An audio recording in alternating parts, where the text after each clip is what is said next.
Unified 911, anong matutulong namin sa'yo? Anya ti maitulong mi ken kapo. Anong may tatabang ko sa Unsay imo? akong ikatabang nimo? Ngini makadabang na misal ka no? Sa anumang wika o dialekto, may tulong na darating sa iyo.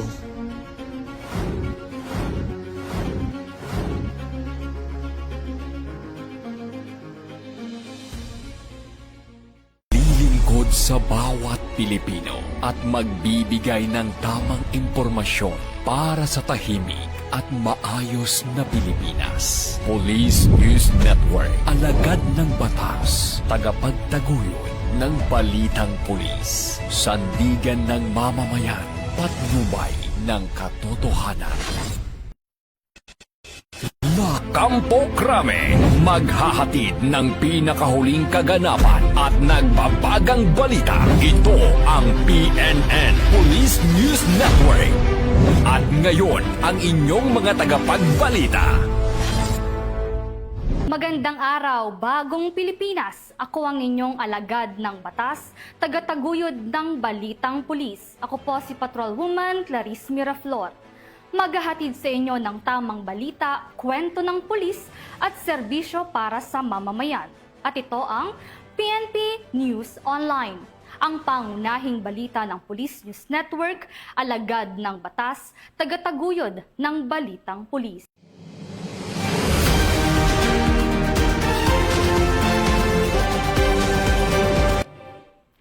Narito ang mga balitang hatid ng ating PNN correspondents mula sa iba't ibang panig ng bansa.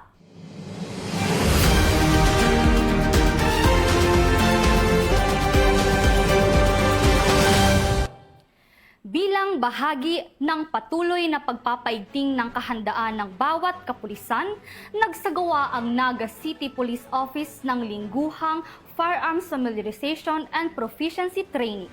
Police Corporal Carlo Mariano, ibalita mo. Lingguhang Firearms Familiarization isinagawa ng Naga City Police Office bilang bahagi ng patuloy na pagpapaigting ng kahandaan ng bawat kapulisan. Regular na nagsasagawa ang mga personahe ng Naga City Police Office ng lingguhang Firearms Familiarization and Proficiency Training. Kabilang sa pagsasanay ang tamang paghawak, pag-inspeksyon, assembly at disassembly ng mga issued firearms at kani-kanilang authorized personal firearms. Layunin nitong mapanatili ang mataas na antas ng kaalaman, disiplina at kasanayan ng bawat pulis sa ligtas at wastong paggamit ng kanilang sandata. Sa pamagitan ng tuloy-tuloy na pagsasanay, higit na napaghahandaan ng mga personahe ang anumang sitwasyon na nangangailangan ng mabilis, maingat at propesyonal na pagtugon sa pagpapatupad ng batas. Patunay ito ng patuloy na dedikasyon ng Naga City Police Office sa pagpapanatili ng kahandaan at pagbibigay ng dekalidad na serbisyo para sa isang ligtas at mapayapang Naga City. Dahil ang kaligtasan ang prioridad ng Naga City Police Office. Muli po, mula sa Naga City Police Office, ako po si Police Corporal Carlo B. Mariano, nag-uulat para sa Police News Network. Bagong PNP para sa bagong Pilipinas, serbisyong mabilis, tapat, at nararamdaman. Maraming salamat, Police Corporal Mariano. Hindi lang seguridad ang hatid ng Philippine National Police, kundi malasakit sa kalikasan matapos ang padlulunsad ng Project 3 o Take Responsibility for the Enhancement of the Environment, kung saan nagsagawa ng tree planting activity sa Romblon. Magbabalita dyan si Patrolwoman Dara Falogme. Ng Romblon Police Provincial Office ang kampanya para sa pangangalaga ng kalikasan sa pamamagitan ng paglulunsad ng Project 3 o Take Responsibility for the Enhancement of the Environment, kasabay ng isinagawang mangrove planting activity sa Ginablan Mangrove and Bird Sanctuary sa Barangay Ginablan, Romblon. Pinangunahan ang aktibidad ni Provincial Director Police Colonel Rexton F. Sawi kasama si Attorney Adrian F. Ducat ng National Police Commission Romblon bilang suporta sa mga programa ng Philippine National Police at ng pamahalaan laban sa climate change, pagkawala ng biodiversity at pagkasira ng kalikasan. Sa isinagawang aktibidad, nakapagtanim ang mga kalahok ng kabuuang 600 mangrove propagules na inaasahang makatutulong sa rehabilitasyon ng mga baybayin, pagpigil sa coastal erosion, pagpapalakas ng marine biodiversity at pagbibigay ng proteksyon laban sa storm surge. Nakiisa rin sa programa ang iba't ibang ahensya ng pamahalaan kabilang ang Romblon Municipal Police Station, Philippine Coast Guard, Bureau of Jail Management and Penology, Municipal Agriculture Office, Municipal Environment and Natural Resources Office at iba pang mga katuwang sa pangangalaga ng kalikasan.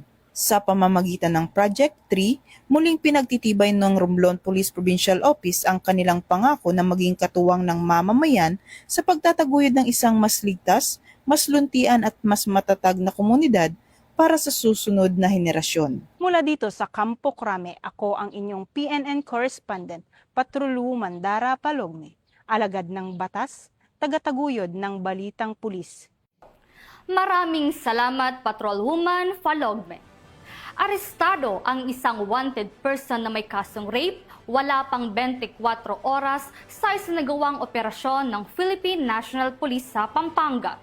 Nakibalita dyan si Patrolman Edwin Baris. Pinatunayan ng Philippine National Police ang kahalagahan ng pakikipagtulungan ng publiko sa pagpapatupad ng batas matapos maaresto ang isang wanted person sa Pampanga wala pang 24 oras sa tulong ng komunidad. Naharap siya sa mga warrant of arrest kaugnay ng multiple counts of rape at rape by sexual assault na inisyu ng Regional Trial Court.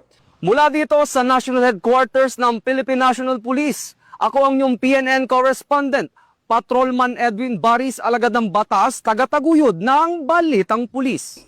Maraming salamat, Patrolman Baris.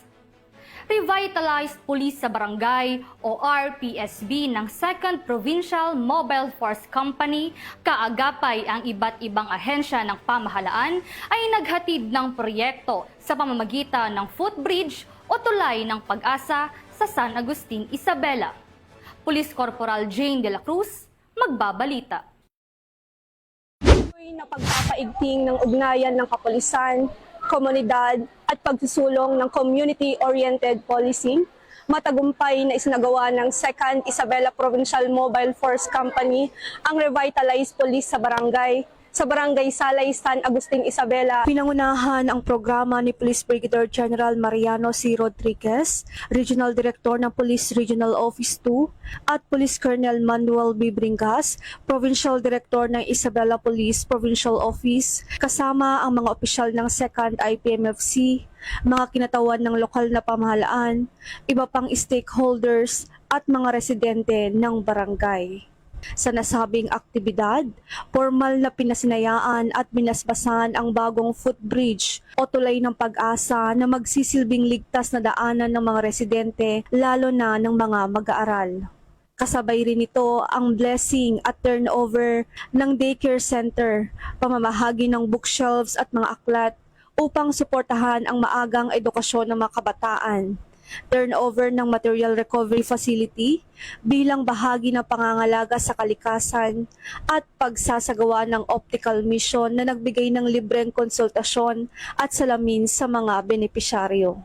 Layunin ng programa na mailapit ang iba't ibang serbisyong pampubliko sa mga residente sa pamamagitan ng mga proyektong pang-infrastruktura, serbisyong pangkalusugan at mga inisyatibong nagtataguyod ng edukasyon, pangangalaga sa kalikasan at pangkalahatang kapakanan ng komunidad.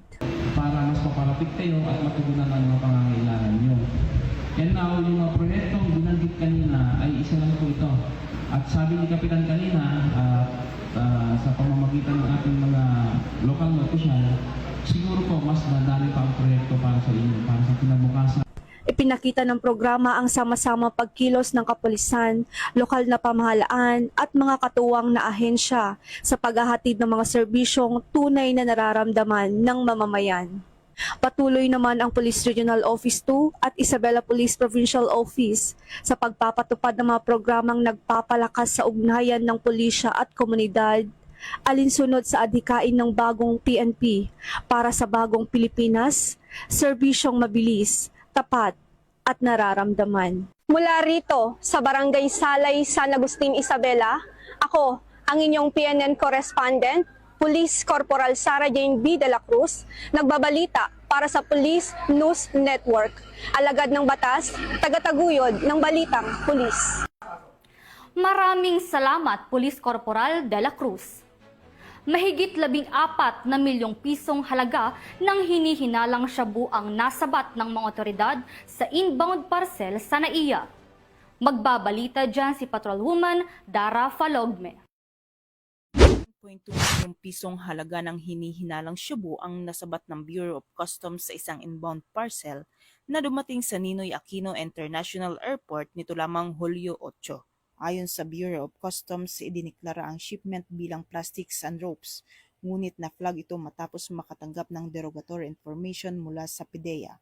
Sa isinagawang 100% physical examination, natuklasan ng mga otoridad ang 2,102 gramo ng hinihinalang shabu na maingat na itinago sa loob ng mga spool ng lubid.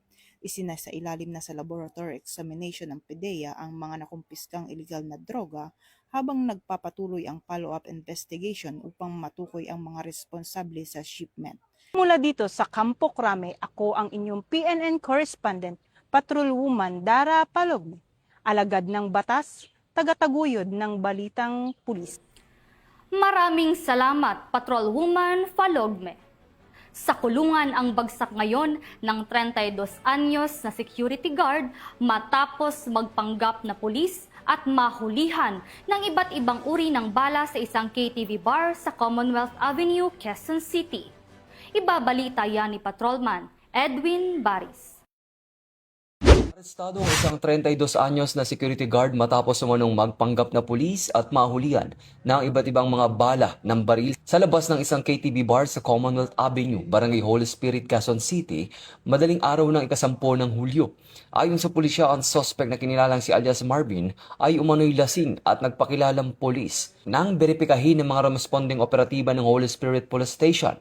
Security guard ID lamang ang naipakita nito. Naharap ngayon ang suspect sa kasong usurpation of authority sa ilalim ng Article 177 ng Revised Penal Code at paglabag sa Republic Act 10591.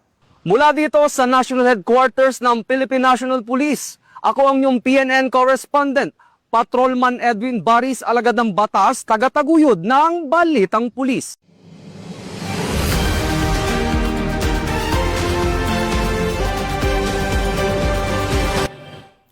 At yan ang mga balitang nakalap ng ating mga PNN correspondent mula Luzon, Visayas at Mindanao. At bago tayo magtapos, para sa mas malawak at mabilis na ulat ng mga balita, huwag kalimutang mag-like, follow and share sa aming official social media accounts ng Police News Network. Tutok lang sa aming YouTube channel para sa mga live stream at replays. At i-follow kami sa X account para sa mga real-time updates at Facebook account ng Police News Network. Manatiling mapagmatsyag at laging alamin ang totoo. Sa ngalan ng pamunuan ng Philippine National Police sa pangunguna ni Chief PNP Police General Jose Melencio Nartates Jr. at sa pamumuno ni President Ferdinand Bongbong Marcos Jr., kami ay maglilingkod sa bawat Pilipino at magbibigay ng tama at balanseng balita. Mula rito sa tanggapan ng tagapag-ugnay ng pambansang pulisya, kami ang inyong alagad ng batas, tagataguyod ng balitang pulis. Ako ang inyong alagad ng batas, tagataguyod ng balitang pulis, Patrolwoman Clarice Miraflor. Maghatid ng tamang balita, kwento ng pulis at serbisyo para sa mamamayan. At ito ang PNP News Online. Bagong PNP para sa bagong Pilipinas, serbisyong mabilis, tapat at nararamdaman.